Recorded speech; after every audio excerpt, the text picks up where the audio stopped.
On ne se bat pas dans l'espoir du succès. Non, c'est bien plus beau lorsque c'est inutile.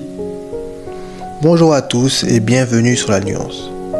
Vous aurez évidemment reconnu la réplique d'un des plus grands héros français. Je parle bien sûr de Cyrano de Bergerac. Bretteur hors pair et orateur magnifique, le Cyrano de Bergerac d'Edmond Rostand a fasciné et ému dès sa parution en 1897 dans une société française encore heurtée par la défaite de 1871, lors de laquelle la France y vit perdre l'Alsace-Lorraine. Cyrano de Bergerac, c'est la nostalgie de l'esprit français perdu, de celui qui a la voix qui vibre, qui courtise les dames et qui, pour un oui, pour un non, se bat ou fait un vers.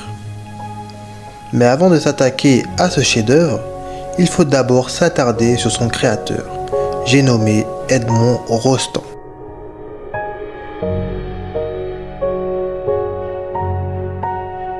Edmond Rostand voit le jour le 1er avril 1868 à Marseille dans une famille bourgeoise, commerçante et banquière. Son père, Eugène Rostand, est économiste et sa mère, Eugène Gaillet, est fille d'un riche fabricant de produits chimiques. Il est aussi le petit-fils d'Alexis-Joseph Rostand qui fut maire de Marseille de 1830 à 1832.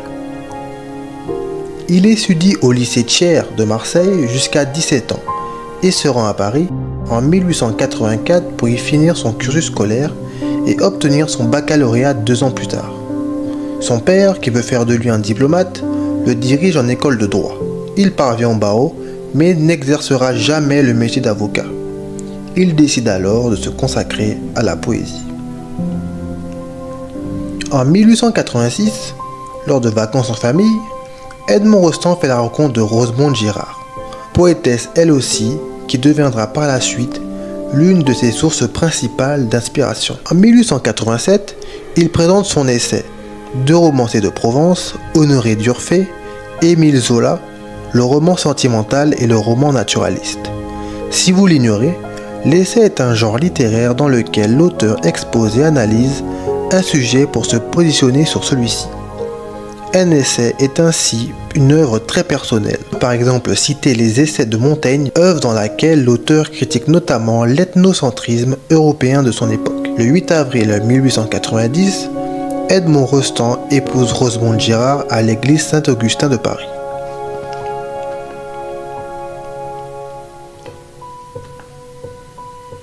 La même année, il écrit Les Musardises, un recueil de poèmes qui sera fortement influencé par son mariage et l'amour qu'il porte à sa femme. Ce goût pour la poésie structure véritablement l'œuvre d'Edmond Rostand et sera une des raisons qui permettra sa consécration en 1897 avec sa pièce de théâtre Cyrano de Bergerac, dans laquelle le protagoniste partage avec le dramaturge l'amour du beau mot. En 1894, Edmond Rostand connaît ses premiers succès avec sa pièce Les Romanesques. Mais c'est véritablement le 28 décembre 1897, lors de la première de Cyrano de Bergerac, au théâtre de la Porte Saint-Martin à Paris, qu'il entre dans l'histoire. Pourtant, Rostand n'y aura jamais vraiment cru à ce succès.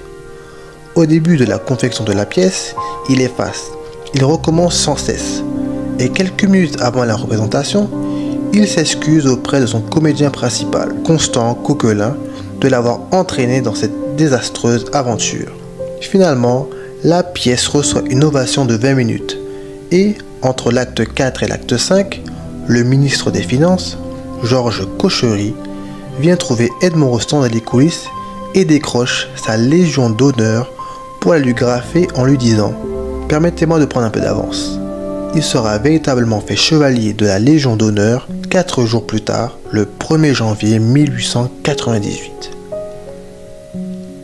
Ce qui explique en partie le succès immédiat de la pièce est qu'elle vient redonner de la fierté et de la grandeur à un peuple français encore traumatisé par la guerre franco-prussienne de 1870 et la perte de l'Alsace-Lorraine. En 1900, Edmond Rostand connaît à nouveau le succès avec sa pièce L'Aiglon. Cette pièce lui permet d'intégrer l'Académie française.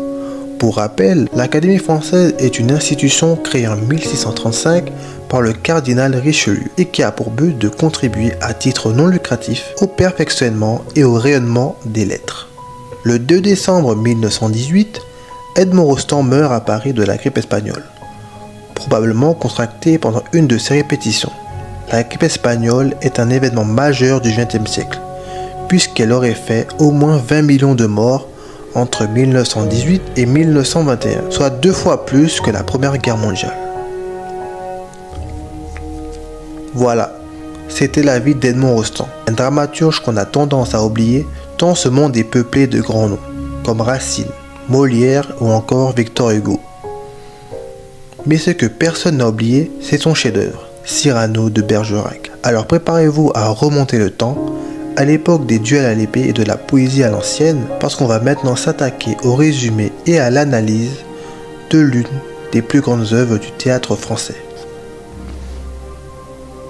La pièce débute en 1640 à l'Hôtel de Bourgogne, où un public nombreux et varié va assister à une représentation. Parmi eux, on découvre Roxane, jeune femme belle et distinguée, et le comte de Guiche, qui cherche à faire de Roxane sa maîtresse et veut la marier au vicomte de Valvert. Lorsque la pièce commence, Cyrano surgit et chasse Montfleury, le comédien sur scène à qui il avait interdit de jouer. Une partie du public est mécontent et Cyrano provoque tout le monde en duel. Le vicomte intervient et se moque du nez de Cyrano, qui réplique par la brillante tirade du nez. Une prouesse d'autodérision. La situation se transforme en duel à l'épée dans lequel Cyrano blesse grièvement Valvert. Le calme revient alors et Cyrano, lui aussi secrètement amoureux de Roxane, apprend qu'elle lui fixe un rendez-vous le lendemain. Il apprend également que 100 hommes ont été envoyés contre son ami Linière, car celui-ci a offensé un noble.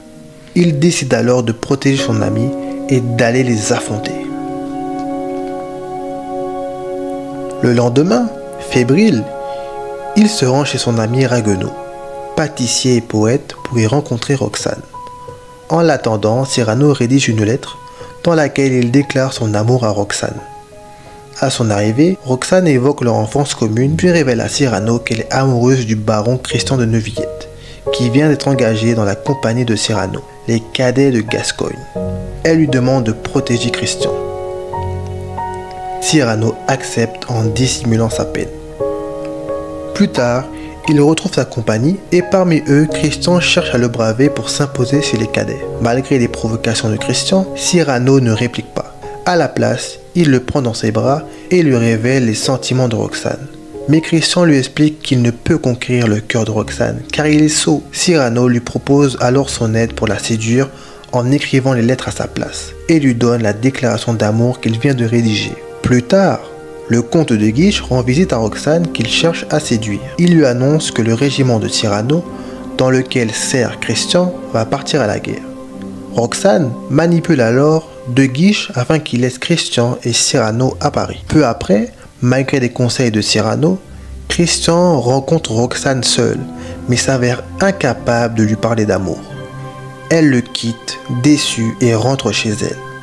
Par la suite, Cyrano aide Christian à rattraper cet échec. Caché dans l'ombre sous le balcon de Roxane, il souffle à Christian ces mots. Il en vient même à prendre sa place et déclare à Roxane son amour en se faisant toujours passer pour lui. Christian demande alors à Cyrano de lui obtenir un baiser, ce qu'il parvient à faire à contre-cœur. À peine ont-ils eu le temps de s'embrasser que Roxane et Christian sont interrompus par un religieux envoyé par De Guiche qui veut désormais se marier avec Roxane. Il décide alors de se marier secrètement pendant que Cyrano va retarder l'arrivée de De Guiche. Quand le comte s'aperçoit qu'il s'est fait duper, il envoie Cyrano et Christian au front. Nous sommes donc rendus au siège d'Arras, quelques temps plus tard. Sur le champ de bataille, les Français affrontent les Espagnols, mais les cadets sont affamés. Cyrano, lui, franchit tous les jours les lignes ennemies pour faire parvenir à Roxane des lettres qu'il écrit et signe du nom de Christian. Touché par ces lettres, Roxane parvient, grâce à la complicité de Ragueneau, à se rendre au siège d'Arras avec un carrosse rempli de provisions. Quand elle lui parle des lettres, Christian comprend que Cyrano est lui aussi amoureux de Roxane et que Roxane est en réalité amoureuse de l'esprit de Cyrano. Il supplie Cyrano de révéler la vérité à Roxane, mais les Espagnols attaquent le camp et Christian est mortellement blessé. Avant qu'il meure, Cyrano lui dit que Roxane n'aime que lui. Christian laisse alors à Roxane une dernière lettre d'adieu écrite par Cyrano. Cyrano décide de garder le secret de son amour pour Roxane et demande à De Guiche de sauver Roxane. Il se jette alors dans la bataille. 15 ans plus tard, Roxane s'est retirée dans un couvent et Cyrano vient lui rendre visite chaque semaine. Au fil des années, Cyrano s'est fait de nombreux ennemis et sur le chemin du couvent, il est victime d'une embuscade et il est grièvement blessé. Il parvient néanmoins à rendre visite à Roxane en dissimulant sa blessure. Durant leur discussion, elle évoque la dernière lettre de Christian, qu'elle porte constamment sur elle. Cyrano demande alors à la voir et la lit à haute voix. Roxane reconnaît alors la voix qu'elle avait entendue sur le balcon et s'aperçoit que Cyrano parvient à lire la lettre alors que la nuit est tombée. Elle comprend qu'il la connaît par cœur et qu'il est le véritable auteur des lettres. Roxane lui dit alors qu'elle l'aime et qu'il ne peut pas mourir, mais il est trop tard. Cyrano meurt heureux en emportant avec lui son panache. C'est sur cette fin, douce et amère, que se conclut la pièce. Pas de dénouement heureux ici. Il convient donc maintenant de se demander quelle analyse faire et quelles leçons tirer de cette pièce et plus précisément du personnage de Cyrano. Nous allons donc nous attarder sur Cyrano, qui donne son nom à la pièce. Au passage, il faut savoir que pour écrire sa pièce, Edmond Rostand s'est principalement inspiré de personnages historiques. Ainsi, Savinien de Cyrano de Bergerac est un écrivain français du XVIIe siècle qui, à l'instar du personnage d'Edmond Rostand, a combattu au siège d'Arras. Pour rappel, le siège d'Arras est un épisode de la guerre de 30 ans qui opposa les Français aux Espagnols de 1618 à 1648 et se conclut par la signature des traités de Westphalie. Mais ce qui nous intéresse maintenant, c'est le personnage créé par Edmond Rostand. Cyrano dans la pièce est un personnage de contraste, tantôt héroïque face à ses ennemis, tantôt mélancolique au contact de Roxane. C'est ce contraste qui rend Cyrano si attachant et qui fait que l'on peut s'identifier à lui et vouloir tendre vers sa bravoure. Cette dualité qui s'exerce en Cyrano est bien représentée dans une des scènes de l'acte 2. À ce moment-là de la pièce, Cyrano vient d'essuyer le rejet de Roxane et s'entretient avec son ami le Bret. On observe d'abord un Cyrano brave, attaché à sa liberté. Ne pas monter bien haut peut-être, mais tout seul. Voilà ce que Cyrano réplique quand son ami lui propose de mettre de l'eau dans son vin et de se mettre au service des nobles pour accéder à la gloire et à la fortune. Pour Cyrano, le bonheur ne réside pas dans l'accumulation de biens matériels ou dans l'accession à un statut particulier, mais dans le fait d'être libre et de ne rien devoir à personne. C'est d'ailleurs pour cela qu'il se fera tant d'ennemis. Sur ce point, on peut comparer Cyrano au loup dans la fable de La Fontaine. Le loup et le chien. Mieux vaut être pauvre et libre que riche et esclave. Brider sa liberté revenait pour Cyrano à se limiter, à ramper et à ne plus vivre pleinement. C'est là son plus grand refus. Il n'accepte pas qu'on puisse le mettre à genoux. Dans un second temps, un Cyrano davantage fébrile et vulnérable. Fais tout, l'orgueilleux et l'amère, mais tout bas. Dis-moi tout simplement qu'elle ne t'aime pas. C'est ainsi que le Bret conclut leur échange. Cette réplique est tout à fait juste. Bien qu'empreint de vérité, le discours de Cyrano sur la liberté sert en réalité à dissimuler la douleur liée au rejet de Roxane. De ce rejet découle une mélancolie qui ne le quitte jamais vraiment tout au long de la pièce. Mais Cyrano est trop digne et trop pudique pour se morfondre. Et malgré ce refus, il fera preuve d'un grand sens du sacrifice en aidant Christian à conquérir Roxane. Cyrano apparaît en définitive comme un perdant, mais pas comme un perdant malheureux. C'est un perdant magnifique, tant il n'a jamais cessé de se battre. Au terme de la pièce, le spectateur est alors en droit de se demander pourquoi Cyrano n'a-t-il jamais osé franchir le pas. En effet, plusieurs fois dans la pièce, Cyrano a la preuve que Roxane est émue par ses lettres et non par la simple beauté de Christian. La fin de la pièce laisse ainsi au spectateur un sentiment d'échec, de déception et l'impression de temps perdu. Cyrano tenait le bonheur à portée de mots et n'a jamais osé franchir le pas. D'abord, la plus simple est le grand sens de l'honneur de Cyrano qui explique sa loyauté envers Christian. Roxane lui confie aimer Christian dans l'acte 2. Dès lors, Cyrano respecte son choix et va même aider à faciliter l'union des deux. S'il ne supporte pas la petitesse d'esprit, qu'il n'hésite pas à combattre comme dans l'acte 1 face à Valvert, il sait, à l'inverse, faire preuve d'une grande générosité envers ceux qu'il estime comme chrétiens. Cependant, une autre raison plus dissimulée peut expliquer cet échec, qui au final n'en est plus un. En effet, Cyrano est un idéaliste pour qui la poursuite d'un idéal est plus importante que son achèvement. Sur ce point, on peut le rapprocher de la vision de Rousseau sur le désir. Selon Rousseau, le bonheur ne réside pas dans l'accession à l'objet de désir, mais dans sa contemplation, dans le travail de l'imagination sur l'objet désiré. Pour Rousseau, l'imagination peut donner les jouissances que le réel hideux refuse.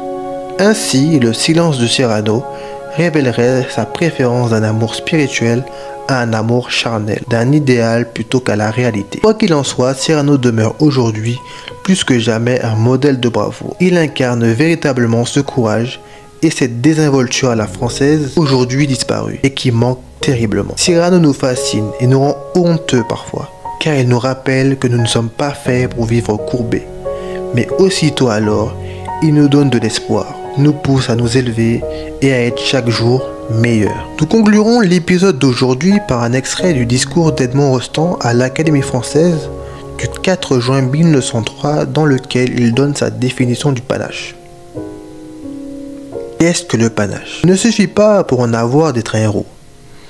Le panache n'est pas la grandeur, mais quelque chose qui s'ajoute à la grandeur et qui bouge au-dessus d'elle. C'est quelque chose de voltigeant, d'excessif et d'un peu frisé. Le panache, c'est l'esprit de la bravoure.